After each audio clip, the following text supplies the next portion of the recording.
Boa tarde. Continuando nossas exposições nesse domingo, 21 de janeiro, uma coisa que nós sempre ressaltamos, porque é um método diferente e ele está circunscrito a uma época, né?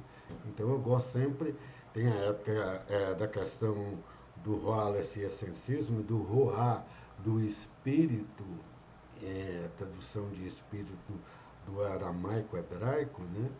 Mas o espírito que nós seguimos dentro dessa questão é, mais religiosa é da Igreja Católica, que tem no judaísmo também, né?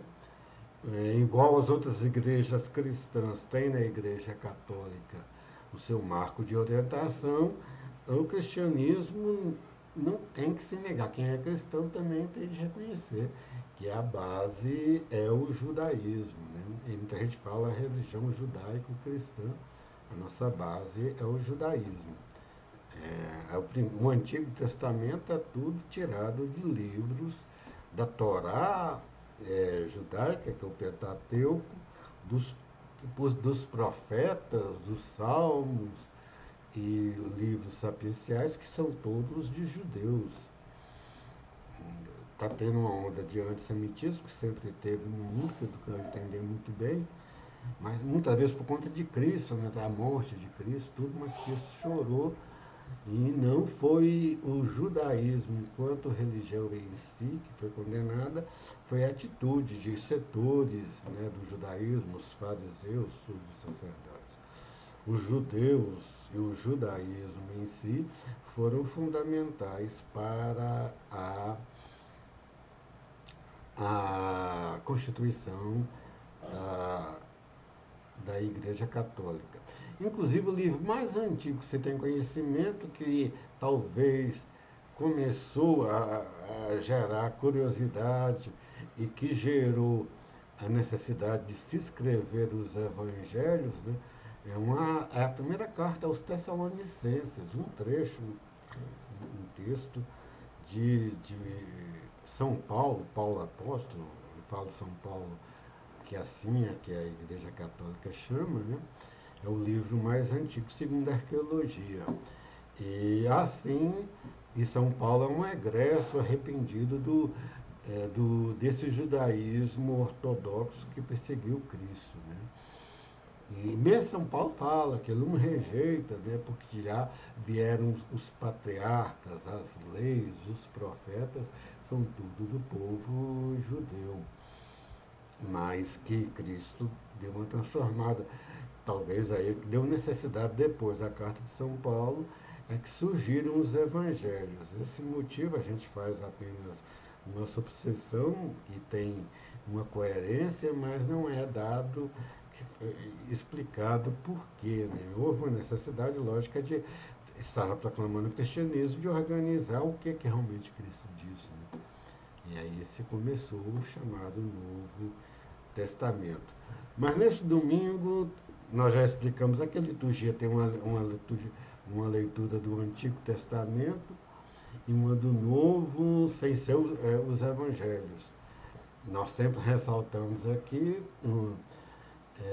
nós somos cristãos e hoje ainda reforça aí, né, que diz no Evangelho, toda semana e todos os dias, quem acompanha os sites, quem tem livro, nós já mostramos aqui no livro A Bíblia da Ave Maria, tem toda a liturgia católica final, os índices, a ordem de cronologia de apresentação das leituras nos 3 anos, nós já explicamos aqui, quem se tem nessa volte, e, e se inscreva no canal e veja os outros vídeos, né? Mas todo dia se lê o Evangelho. Por conta disso, a primeira mensagem de Cristo transmitida oficialmente foi do Evangelho em Marcos, né, de Marcos, reconhecido, e a primeira mensagem da sua pastoral, quando ele começou a pregação, depois que foi batizado por João Batista, é ele falando: o reino de Deus está próximo, convertei-vos e credes no Evangelho. Depois ele iria falar também que o reino de Deus já está no meio de nós.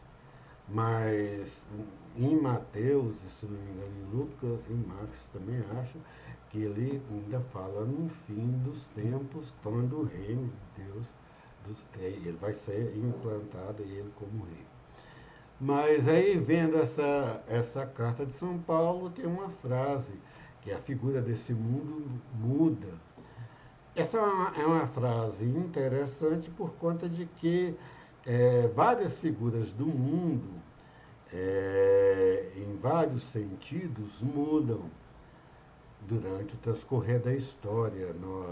Só de história do cristianismo, são 2000 anos, e mesmo coisas de 100 anos atrás, que é uma coisa meio recente, até de 50 anos atrás, muita coisa mudou. Hoje não tem isso que eu estou falando aqui, a internet não tinha o YouTube, acho que 50 anos atrás não tinha dessa forma que se está falando, nós estamos falando hoje, não tinha o telefone celular também, que transmite as mensagens do jeito que nós estamos vendo, e não tinha uma perspectiva disso tudo dentro de uma evolução das máquinas e dos robôs, é uma consequência, mas não tinha esses detalhes todos que nós estamos vendo. Isso é uma figura que passou. E mesmo muito antigamente, várias fases do mundo, da Idade Antiga, aquelas ruínas do Coliseu em Roma, das ruínas de Atenas, do Areópago, tem as ruínas lá, dá para ver uma fase que passou. E as gravuras da época, depois as pinturas, mesmo as pinturas da Idade Média, a indumentária e a aparência das pessoas mudou para as aparências de hoje em dia. São figuras que passam, né? É, e tem a figura do mundo que São Paulo está falando aqui, é uma figura realmente do final dos tempos. E ali já tem esse sentido de que esse mundo, do jeito que nós vemos, ou irá acabar ou irá se transformar. Quando ele fala em figura, isso que nós estamos vendo, essa figura, quando a segunda vida de Cristo irá se transformar. Mas fora isso, várias passagens da história do mundo, várias figuras em geral do mundo, seja na forma escrita, na forma visual até na forma auditiva, como se transforma a transmissão da mensagem vocal, estou falando através de uma imagem também, né? Essas figuras mudam, né? Nesse início de ano é uma coisa muito interessante para a gente viver e para a gente pensar nessas questões, né? Estar preparado por conta de que as coisas aqui são efêmeras, se transformam, e muitas vezes uma situação boa passa a ser ruim, uma situação que era ruim passa a ser boa, dependendo, né? Em alguns detalhes. Tem, por exemplo, a, no campo da culinária, né, com os problemas nutricionistas, tem o ovo, que numa figura antiga era condenado por conta que o aumento do colesterol, hoje o ovo é reabilitado, que ele não altera tanto assim o colesterol, e ele é fonte de várias outras vitaminas e várias questões de questão alimentar, né? Vários componentes dele que são saudáveis. Era isso que nós queremos falar dentro, e essas figuras do mundo nos afetam os neurônios, por isso o método aferente, nós sempre procuramos tratar dessas visões em que o mundo está se transformando. E isso eu falei do ovo no sentido mais microcósmico, vamos dizer assim, no macrocósmico tem a questão climática, né?